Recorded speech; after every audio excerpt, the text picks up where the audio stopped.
ಕಡೆದೊಂದು ಮಾತು ಹೇಳಿ ಮುಗಿಸ್ತೀನಿ ನಾನು ಇಲ್ಲಿಗೆ. ಭಾಳ ಒಂದು ಅದ್ಭುತವಾದ ಘಟನೆ ಅದು. ಆ ಘಟನೆ ಹೇಳಬೇಕು ಅಂದರೆ ಎಲ್ಲರೂ ಸನ್ಯಾಸಿ ಆಗಬೇಕು ಅಂತಲ್ಲ, ಚಲೋತ್ನಾಗ ಬದುಕ್ರಿ, ಪ್ರಾಮಾಣಿಕವಾಗಿ ಗಳಿಸ್ರಿ. ಆದರೆ ಪ್ರಾಮಾಣಿಕವಾಗಿ ಗಳಿಸುವಾಗ ನಿಮ್ಮ ಪಕ್ಕದಲ್ಲಿ ಕೂತವ್ರ ಕಣ್ಣಾಗ ನೀರು ಬಂದರೆ ವಸ್ತ್ರ ತೆಗೆದು ಒರೆಸುವಷ್ಟಾದ್ರೂ ಮನುಷ್ಯತ್ವ ಇಲ್ಲ ಅಂದರೆ ನಮ್ಮ ಜೀವನಕ್ಕೆ ಯಾವ ಅರ್ಥನೂ ಇಲ್ಲ. ನಿಮಗೆ ಹೆಸರು ಬರಬೇಕಾದ್ರೆ, ನೀವು ದೊಡ್ಡವರು ಅಂತ ಆಗಬೇಕಾದ್ರೆ ನನ್ನ ಬಿಟ್ಟು ಹೊರಗಿನ ಬಗ್ಗೆ ಚಿಂತೆ ಮಾಡಬೇಕು. ನಾನು ಬೆಳಿತೀನಿ, ಆದರೆ ಮಂದಿಗೋಸ್ಕರ ಏನಾದರೂ ಮಾಡ್ತೀನಿ. ಹೋದ ಮೇಲೆ ಪ್ರಾಣಿ ಹೋಗ್ತಾವೆ, ಹುಳ ಹೋಗ್ತಾವೆ, ನಾಯಿ ಸತ್ತು ಹೋಗ್ತಾವೆ ರಸ್ತೆದಾಗ, ಯಾರೂ ನೆನಪಿಡೋದಿಲ್ಲ. ನಾನು ಹಾಗೆ ಆಗಬೇಕು ಏನು ಚಲೋ ಆಗಬೇಕು. ನೆನೆಸ್ಬೇಕಂದ್ರೆ ನಾನು ಹೆಜ್ಜೆ ಗುರುತು ಮುಡಿಸಿ ಹೋಗ್ಬೇಕು ನೆಲದ ಮೇಲೆ. ಹೆಜ್ಜೆ ಗುರುತು ಮುಡಿಸ್ಬೇಕಾದ್ರೆ ಏನು ಮಾಡಬೇಕು? ನಾನು ಒಬ್ಬನೇ ಬದುಕಿದ್ರೆ ಸಾಲೋದಿಲ್ಲ, ನನ್ನ ಜೋಡಿ ಯಾರಿದ್ದಾರೋ ಬದುಕು ಹಂಚ್ಕೋಬೇಕು. ಗೊತ್ತಿರೋದನ್ನು ಹೇಳ್ರಿ. ಕೊಡ್ಬೇಕಂದ್ರೆ ರೊಕ್ಕನೇ ಕೊಡ್ಬೇಕಂತಲ್ಲ, ರೊಕ್ಕ ಕೊಡೋದು ಮುಖ್ಯ ಅಲ್ಲೇ ಅಲ್ಲ. ಒಂದು ಒಳ್ಳೆಯ ಮಾತು ಕೊಡ್ಲಿಕ್ಕೆ ಬರೋದಿಲ್ಲ, ನಿಮ್ಗೆ ಗೊತ್ತಿರುವಂಥ ಜ್ಞಾನ ಹಂಚಲಿಕ್ಕೆ ಆಗೋದಿಲ್ಲ. ಅದು ಮಾಡಿದಾಗ ದೊಡ್ಡವರಾಗ್ತೀವಿ. ಇದೊಂದು ಆದಂಥ ಘಟನೆ ಹೇಳಿ ಮುಗಿಸ್ತೀನಿ ನಾನು. ಭಾಳ ಚಂದ ಘಟನೆ ಇದು. ಇದನ್ನು ಬರೆದು ನಾನು ಇಂಟರ್ನೆಟ್ನಾಗ ಹಾಕಿ ಸುಮಾರು 10-11 ವರ್ಷ ಆಗಿರಬೇಕು. ನನಗೆ ಸುಮಾರು 27,000 ಮೇಲ್ ಬಂದಾವ, ಇಮೇಲ್ ಬಂದಾವ. ಎಲ್ಲರೂ ಹೇಳ್ತಾರೆ ಈ ಘಟನೆ ನನ್ನ ಜೀವನ ಬದಲಾಯಿಸೋದ ಅಂತ ಹೇಳ್ತಾರೆ. ನನ್ನೂ ಬದಲಾಯಿಸೋದು ಗತೆ ಇದು, ಅದು ಹೇಳ್ಬೇಕು ನಿಮಗೆ. ಇದಾದದ್ದು ಚೆನ್ನೈದೊಳಗೆ, ಮದ್ರಾಸ್ನೊಳಗೆ. ನನ್ನ ಗೆಳೆಯ ಒಬ್ಬ ಹ್ಯೂಲೆಟ್ ಪ್ಯಾಕರ್ಡ್ ಅಂತ ಕಂಪ್ನಿಯೊಳಗೆ ಕೆಲಸ ಮಾಡ್ತಾನೆ. HP ಅಂತ ಕಂಪ್ನಿ ಅದು. ಅವ್ರಿಗೆ ಶನಿವಾರ ಭಾನುವಾರ ಸೂಟಿ ಇರ್ತದೆ. ಒಂದು ದಿವಸ ಆರಾಮ್ ಕೂತಾನೆ ಪೇಪರ್ ಓದ್ಕೋ. ಶನಿವಾರ ದಿವಸ ಅವ್ನು ಹೆಂಡ್ತಿ ಬಂದ್ಲು, ಎಷ್ಟು ಪೇಪರ್ ಓದ್ತೀರಿ, ಸಾಕು ಮಾಡ್ರಿ ನೋಡ್ರಿ ನಿಮ್ಮ ಮುದ್ದಿನ ಮಗಳು ಏನು ಮಾಡ್ತಾ. ಎಲ್ಲರ ಮನೆಯಾಗ ಆಗೋದೆ. ಮಗ ಮಗಳು ಏನರ ಚಲೋ ಕೆಲಸ ಮಾಡಿದ್ರೆ ಅಪ್ಪ ಅಮ್ಮ ಇಬ್ಬರು ಹೇಳ್ತಾರೆ ನನ್ನ ಮಗ ನನ್ನ ಮಗಳು. ಏನಾರ ಕೆಟ್ಟ ಕೆಲಸ ಮಾಡಿದರೆ ನೋಡ್ರಿ ನಿಮ್ಮ ಮಗ ನಿನ್ನ ಮಗಳು, ನಿಮ್ಮ ಮಗ ನಿನ್ನ ಮಗಳು ಬಂತ ತಕರಾರದ ಅಂತ ಗ್ಯಾರಂಟಿ ಅದು. ಇವ ಪೇಪರ್ ಇಟ್ಟು ನೋಡ್ದ, ಸಣ್ಣ ಹುಡುಗಿ ಅದು 6 ವರ್ಷದ್ದು, ಅಳ್ತಿತ್ತದು. ಯಾಕೆ ಅಳ್ತಾಳಕಿ? ಪೇಪರ್ ಇಟ್ಟು ಹೋಗಿ ಆಕೆ ಮಗ್ಲು ಕೂತ, ಆಕೆ ಭುಜದ ಮೇಲೆ ತನ್ನ ಕೈ ಹಾಕಿದ. ಪುಟ್ಟ ಹುಡುಗಿ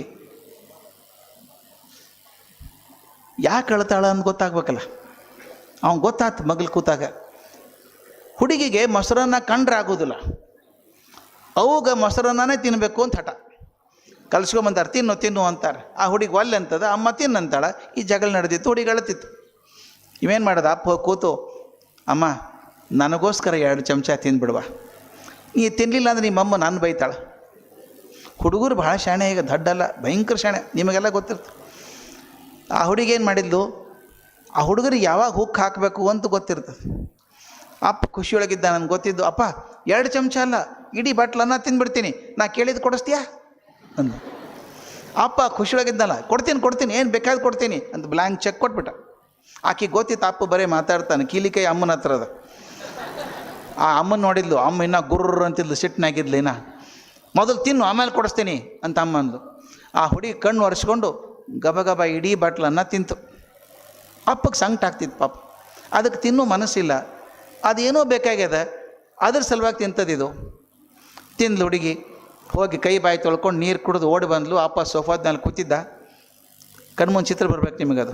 ಸಣ್ಣ 5-6 ವರ್ಷ ಹುಡುಗಿ ಓಡಿ ಬಂದು ಹಾರಿ ಅಪ್ಪನ ತೊಡೆ ಮೇಲೆ ಕೂತ್ಕೊಂತು. ಮಕ್ಕಳಿಗೇನಾದರೂ ಬೇಕಾದಾಗ ಭಾಳ ಚಂದ ಇರ್ತಾವೆ ಮಕ್ಕಳು, ಏನ್ರಿ ಬೇಕಾದಾಗ ತನ್ನ 2 ಕೈ ಅಪ್ಪನ ಕುತ್ತಿಗೆ ಸುತ್ತ ಹಾಕಿ, ಅಪ್ಪ ನಾ ಕೇಳಿದ್ದು ಕೊಡಿಸ್ತೀಯಾ ಅಂದ್ಲು. ಎದಿ ದಸ್ ಅಂದ್ಬಿಡ್ತೀವಿ ಒಂದು. ಏನು ಉತ್ಸಾಹದಾಗ ಕೊಡಿಸ್ತೀವಿ, ಏನು ಬೇಕಾದ ಕೇಳಂದ್ಬಿಟ್ಟ. ನಾ ಕೇಳಿದ್ದು ಎಲ್ಲಿ ಕೊಡಿಸೋದು, ನೋಡುವ ಕೊಡಿಸ್ತೀನಿ, ಆದರೆ ಭಾಳ ಕಾಸ್ಟ್ಲಿ ಕೇಳಬೇಡ, ಚೀಪ್ ಆಗಿರೋದಿದ್ರೆ ಕೇಳು. ನಿಮ್ಮಪ್ಪ ಭಾಳ ಶ್ರೀಮಂತ ಅಲ್ಲಿ ನೋಡು. ಇಲ್ಲಪ್ಪ ಭಾಳ ಚೀಪ್ ಅದ ಇದು, ಹಂಗಾರೆ ಕೇಳು ಮಗಳ ಕೊಡಿಸ್ತೀನಿ ಅಂತ. ಆ ಹುಡುಗಿಗೆ ಎಚ್ಚರ ಆಯ್ತು, ಎಲ್ಲ ನನ್ನೇ ನೋಡ್ಲಿಕ್ಕೆ ಹತ್ಯಾರ ಅಂತ. ಯಾರ್ಯಾರಿದ್ರು ಕೊಲಿಯೊಳಗೆ? ಅಪ್ಪ, ಅವ್ವ, ಅವ್ವ, ಅಜ್ಜಿ, 3 ಮಂದಿ ಹಿಂಗೆ ನೋಡ್ತಿದ್ರಕ್ಕೆ ಏನು ಕೇಳ್ತಾಳ ಅಂತ ತಿಳ್ಕೊಂಡು ತನ್ನ ಕೈ ಇನ್ನೂ ಬಿಗಿ ಮಾಡಿದ್ಲು ಅಪ್ಪನ ಕುತ್ತಿಗೆ ಸುತ್ತ. ತನ್ನ ಬಾಯಿ ಅಪ್ಪನ ಕಿವಿ ಹತ್ತಿರ ತಂದು, ಅಪ್ಪ ನಾಳೆ ಭಾನುವಾರ ಅಲ್ಲ ಅಂದು. ಹೌದು ಭಾನುವಾರ, ಚಿಂತೆ ಮಾಡಬೇಡ, ನೀ ಕೇಳಿ ನಾ ಕೊಡಿಸ್ತೀನಿ ಅಂದ. ಹಂಗಾರ ನಾಳೆ ನನ್ನ ಸಲೂನಿಗೆ ಕರ್ಕೊಂಡು ನನ್ನ ತಲೆ ಬೋಳಿಸ್ಕೊಂಬರ್ತೀಯಾ ಅಂದ್ಲು. ಸಲೂನಿಗೆ ಕರ್ಕೊಂಡು ನನ್ನ ತಲೆ ಬೋಳಿಸ್ಕೊಂಬರ್ತೀಯಾ ಅಂದ್ಲು. ಅಂದ್ಕೂಲಿ ಇವಾಗ 230 ವೋಲ್ಟ್ ಸಾಕೆಟ್ನ ಬಟ್ ಹಾಕಿದಂಗೆ ಆತೀವ್. ಮನ್ಯಾಗ ಅವ್ವ ಅಜ್ಜಿ ನೆಲ ಬಿಟ್ಟು 3 ಫುಟ್ ಮ್ಯಾಲೆ ಹಾರಿದ್ರು. ಇದೇನು ಹುಡುಗಿ ತಲೆ ಬೋಳಿಸ್ಕೊಳ್ಳೋದು? ಅಸಹ್ಯ ಇದು ಆಗೋದಿಲ್ಲ. ಹುಡುಗಿ ತಲೆ ಬೋಳಿಸೋ ಆಗೋದಿಲ್ಲ. ಯಾಕದು ಅಪಶಕನದು. ಆ ಹುಡುಗಿ ನಂಗೆ ಬೇಕು ಅಂತ. ಅಪ್ಪ ತಲೆ ಯಾಕೆ ಬೋಳಿಸ್ಕೋತೇ ನೀನು ಅಂದ. ನನಗೆ ಬೇಕು. ಯಾಕಂದ್ರೆ ಹೇಳಂಗಿಲ್ಲ. ಅಸಹ್ಯ ಕಾಣಿಸ್ತದ, ಕಾಣಿಸಿ ಅಡ್ಡಿ ಇಲ್ಲ, ತಲೆ ಓಡಿಸ್ಕೊತೀನಿ. ಅವ ಎಲ್ಲ ಲಾಜಿಕ್ ಶುರು ಮಾಡಿದ. ನೋಡುವ, ಗುಂಡು ಮುಖ, ದೊಡ್ಡ ಕಣ್ಣು, ಉದ್ದು ಕೂದಲ ಚೆಂದ ಕಾಣಿಸ್ತಿ ಗೊತ್ತದ, ಹುಡುಗಿ ತಲೆ ಬೋಸ್ಕೊಂಡ್ರೆ ಚಲೋ ಕಾಣಿಸ್ತದ ಬಿಡ್ತದೋ, ನಾ ಬಳಸ್ಕೋಬೇಕು. ಸಿಟ್ಟು ಬಂದು ಸಾರಿ ಆಗೋದಿಲ್ಲ ಮಾಡೋದಿಲ್ಲ ಅಂದ. ಆ ಹುಡುಗಿ ಒಳ್ಳೆ ಹತ್ಕೋತ ಹೇಳಿದ್ಲು, ಅಪ್ಪ ನಾನು ಹೋದ ವಾರ ನೀನು ಹರಿಶ್ಚಂದ್ರ ಕತೆ ಹೇಳಿದ್ದಿ, ಕತೆ ಹೇಳಿ ಏನು ಹೇಳಿದ್ದಿ, ಒಂದು ಸಲ ಮಾತು ಕೊಟ್ರೆ ಹಂಗೆ ನಡ್ಕೋಬೇಕಂತ ಹೇಳಿದ್ದಿಲ್ಲ. ಈಗ ಮಾತು ಕೊಟ್ಟಿದ್ದೆ ನನಗೆ, ನಾ ಕೇಳಿದ್ದು ಕಾಸ್ಟ್ಲಿ ಇಲ್ಲ, ಚೀಪ್ ಅದ ಇದು. ಅಪ್ಪಂದ ಅಪೋಸಿಷನ್ ಪಾರ್ಟಿ ನೋಡ್ದ, ಹೆಂಡ್ತಿ ಅತ್ತಿ ಅಥವಾ ಮಾಡಿಸ್ತೀನಿ ನಾಳೆ ಮಾಡಿಸ್ತೀನಿ ಅಂತ. ಮನ್ಯಾಗ ರಾತ್ರಿ ಕುರುಕ್ಷೇತ್ರ ಆಗಿರ್ಬೇಕಾವತ್ತು. ಮರುದಿವ್ಸ ಮುಂಜಾನೆ ಹುಡುಗಿನ ಕರ್ಕೊಂಡು ಹೋಗಿ ತಲೆ ಬಳಸ್ಕೊಂಡು ಬಂದ. ವಿಚಿತ್ರ ಕಾಣಿಸ್ತಿತ್ತದು. ಮರುದಿವ್ಸ ಮುಂಜಾನೆ ಸಾಲಿಗೆ ಹೋಗ್ಲಿಕ್ಕೆ ತಯಾರಾಗಿತ್ತು. ನಿಮ್ಮ ಮುಂದೆ ಕಣ್ಮುಂದೆ ಚಿತ್ರ ಬರ್ತದೆ. 6 ವರ್ಷದ ಹುಡುಗಿ, ಒಳ್ಳೆ ಯೂನಿಫಾರ್ಮು, ಹೆಗಲಿಗೆ ಒಳ್ಳೆ backpack, water bottle, tiffin carrier, ಬೋಳ್ತಲಿ. ಅಪ್ಪ ಕರ್ಕೊಂಡು ಹೋದ ಕಾರ್ನ್ಯಾಗ, ಸಾಲಿ ಹತ್ರ ಬಿಟ್ಟ. ಆ ಹುಡುಗಿ ನಿಧಾನಕ್ಕೆ ಹೋಗಿ ಗೇಟ್ ಹತ್ರ ನಿಂತ್ಕೊಂತೀವಿ. ಆಕೆ ನೋಡ್ಲಿಕ್ಕೆ ಆಗೋಲ್ತಾವ. ಒಳಗೆ ಹೋಗೋ ಅಂದ. ಇಲ್ಲ, ನಾನು ಫ್ರೆಂಡ್ ಬರ್ತಾನೆ, ಕಾಯ್ತೀನಿ ಅಂದು. ಅದು ಯಾವ ಫ್ರೆಂಡಪ್ಪ ಅವನು, ನೋಡೇ ಬಿಡ್ತೀನಿ ನಾನು ಅಂತೀವಿ. ಕಾರ್ನ್ಯಾಗ ಕೂತ. ಹಿಂದೆ ಇನ್ನೊಂದು ಕಾರ್ ಬಂತು. ಆ ಕಾರ್ನ ಹುಡುಗ ಇಳ್ದ, ಸಣ್ಣ ಹುಡುಗ, ಇದೇ ವಯಸ್ಸಿನ ಹುಡುಗ. ಇಂಥದ್ದೇ ಯೂನಿಫಾರ್ಮು, ಇಂಥದ್ದೇ ಬ್ಯಾಕ್ ಪ್ಯಾಕು, ಇಂಥದ್ದೇ ವಾಟರ್ ಬಾಟ್ಲು, ಟಿಫಿನ್ ಕ್ಯಾರಿ, ಅವನದು ಬೋಳ್ತಲಿ. ಆ ಹುಡುಗ ನಿಧಾನಕ್ಕೆ ಹುಡುಗಿ ಹತ್ರ ಮಾತಾಡ್ತಿದ್ದ. ಇವಂದ ಶಾಲಿ ಯೂನಿಫಾರ್ಮ ಚೇಂಜ್ ಆತೋ ಏನೋ. ಇವ್ ನೋಡಿದ್ರೆ ಅವತ್ತು ಹಿಂದಿನ ಕಾರ್ ಇತ್ತಲ್ಲ, ಆ ಕಾರಿಂದ ಹೆಣ್ಮಗಳು ಬಂದರು, ಅವರೇ ಡ್ರೈವ್ ಮಾಡ್ಕೊಂಬಂದದ್ದು. ಆಕೆ ಬಂದರು, ಆಕೆ ಕಣ್ಣಾಗ ಒಂದೇ ಸಮ ನೀರು ಇಳಿಲಿಕ್ಕತ್ತದು. ಬಂದು ಹುಡುಗಿ ಅಪ್ಪನ ಕೇಳಿದರು, ಸರ್ ಆ ಹುಡುಗಿ ನಿಮ್ಮ ಮಗಳೇನ್ರಿ ಕೇಳಿ. ಹೌದು, ನನ್ನ ಮಗಳಾಕಿ ಅಂದ. ಮಗಳಲ್ರಿ ಸರ್, ಅದು ಎಷ್ಟು ಜನ್ಮ ದೇವರಿಗೆ ಪ್ರಾರ್ಥನೆ ಮಾಡಿದ್ರು, ದೊಡ್ಡ ದೇವತೆ ನಿಮ್ಮ ಮಗಳಾಗಿ ಬಂದುಬಿಟ್ಟಾಳ. ನೀವು ಕೇಳಿಸ್ಕೋಲ್ಲ ಆಕೆ ಹೇಳಿದ್ದೇನೆ. ಆ ಹುಡುಗ ನಿಮ್ಮ ಮಗ ಏನು ಅಂತ ಕೇಳ್ದ. ಹೌದು, ನನ್ನ ಮಗ ಅವ. ವಿಚಿತ್ರ ನೋಡ್ರಿ ಅಂದಿವ. ನನ್ನ ಮಗಳ ಮನೆ ಶನಿವಾರ ಹಠ ಹಿಡಿದ್ಲು ಅಂತ ನೀನು ತಲೆ ಬಳಸ್ಕೊಂಬಂದು ಹಾಕಿದ್ದು, ನಿಮ್ಮ ಹುಡುಗನ ತಲೆ ಬಳಸ್ಕೊಂಡು ನನಗೆ ಏನು ವಿಶೇಷ ಅಂತ ಕೇಳಿ ಆಕೆ ಕಡೆ ನೋಡ್ದ, ಹೆಣ್ಮಗಳ ಕಡೆ. ಆಕೆ ಮೊದಲೇ ಅಳ್ಳಿಕ್ಕೆ ಹತ್ತಿದ್ಲಲ್ಲ, ಇವ ಹಿಂಗೆ ಹೇಳಿದ ಕೂಡಲೇ ನೆಲದ ಮೇಲೆ ಕುಸಿದು ಬಿಟ್ಟು ಬಿಕ್ಕಿ ಅಳ್ಳಿಕ್ಕೆ ಹತ್ಬಿಟ್ಲಕ್ಕೆ. ಇವು ಗಾಬರಿ ಆಯ್ತು. ನಾ ಏನು ತಪ್ಪು ಹೇಳಿದ್ನೇನು, ಸಾರಿ ನಾನು ತಪ್ಪು ಹೇಳಿದ್ನೇನು.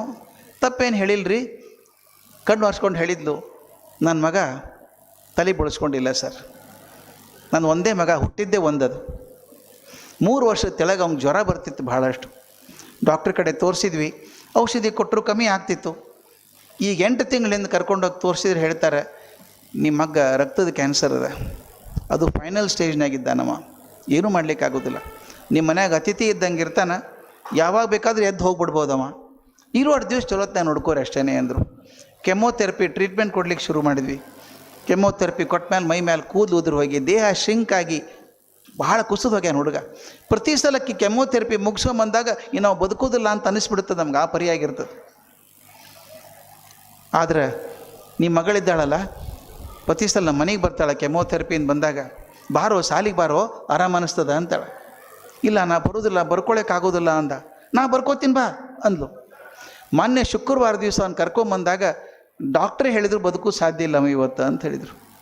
ನಿಮ್ಮ ಮಗಳು ಬಂದು ಕೂತು ಸೋಮವಾರ ಸಾಲಿಗೆ ಬಾರೋ, ಸ್ವಲ್ಪ ಆರಾಮ ಅನ್ನಿಸ್ತದೆ, ಫ್ರೆಂಡ್ ಜೋಡಿ ಆಟ ಆಡಿದ್ರೆ ಚಲೋ ಅನ್ನಿಸ್ತದೆ ಅಂದ್ಲು. ಇಲ್ಲ ನಾ ಬರೋದಿಲ್ಲ, ನಾನು ನೋಡಿ ಹುಡುಗರು ನಗ್ತಾರೆ ಅಂದ. ಆಗ ನಿಮ್ಮ ಮಗಳು ಏನು ಮಾಡಿದ್ಲು ಗೊತ್ತದ, ತನ್ನ ಪುಟ್ಟ ಕೈಯನ್ನು ನನ್ನ ಮಗನ ಕೈ ಮೇಲೆ ಇಟ್ಟು ನಾ ಆಣಿ ಮಾಡಿ ಹೇಳ್ತೀನಿ ಬಾ, ಯಾರೂ ನಗೋದಿಲ್ಲ ನೀನು ನೋಡಿ, ನೀನು ನೋಡಿ ನಗಲಾರ್ದಂಗೆ ಮಾಡ್ತೀನಿ ಬಾ, ನಾನು ನೋಡಿ ನಕ್ಕರು ಅಡ್ಡಿ ಇಲ್ಲ, ನೀನು ನೋಡಿ ನಗಲಾರ್ದಂಗೆ ಮಾಡ್ತೀನಿ ಬಾ ಅಂತ ಹೇಳಿದ್ಲು. ಆಕೆ ಯಾಕೆ ಹಂಗೆ ಹೇಳಿದ್ದು ನಮ್ಗೆ ಗೊತ್ತಾಗಲಿಲ್ಲ.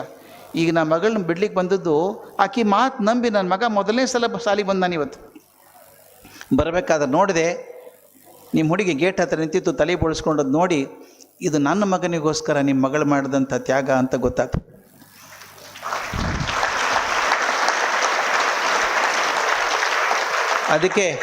ಅದಕ್ಕೆ ಹೇಳಿದೆ ಸರ್, ಮಗಳಲ್ಲ ಆಕಿ ದೇವತೆ, ಎಷ್ಟು ಜನ್ಮ ಪ್ರಾರ್ಥನೆ ಮಾಡಿದ್ರು ದೇವರಿಗೆ ಅಂತ ಮಗಳು ಸಿಕ್ಕಾಳ ಅಂತ.